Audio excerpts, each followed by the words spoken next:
Assalamualaikum and hi, nice to meet you. My name is Adeline and today I will be talking briefly about my final year project research entitled The Comparative Study on Effect of Natural and Synthetic Organic Pesticides on Abelmoschus excellentus. That was a mouthful, wasn't it? Well, to simplify, it is a study to see if the application of different types of pesticides will affect the growth and yield of okra plants. Before I go further, I would like to ask a question. Is the usage of pesticides a necessity for crops production? If you answered yes, then that is correct. It is a necessity for farmers to apply pesticides to crops to protect it from pests and produce better yields. Several studies found negative effects of pesticide application to the growth and yield of crops. However, there is a lack of study on the effects of pesticides on okra. The purpose of this study is to compare the effects of natural and synthetic organic pesticides on the growth and yield of okra and suggest which type of pesticide is better for the plant.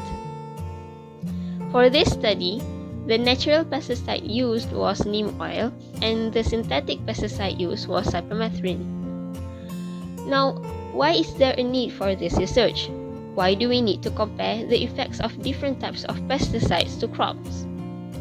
The effects of using synthetic pesticides on crops has long been a matter of concern for consumers and environmentalists because we know that the use of synthetic pesticides will have a negative effect on consumers and the environment.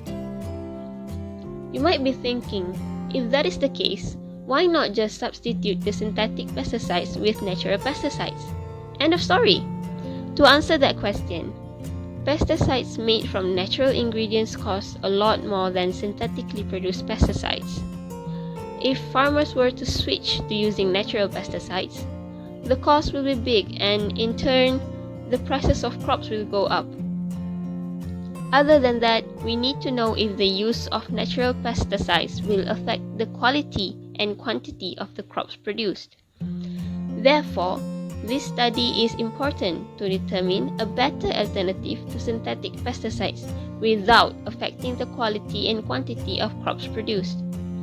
Before I end this video, let's backtrack a little bit to the research. The studies from this research concluded that both pesticides did not affect the growth and yield of okra. Studies suggest that it might have to do with the characteristics of the pesticide used in this research, as well as the characteristic of okra plants itself. However, further studies are needed to investigate in detail about said characteristics and whether it will be the same for different types of pesticides and different types of crops. If you are interested to know more about the details of this research, you can go and watch my final year project presentation video. The link will be in the description box down below. Thank you and have a nice day!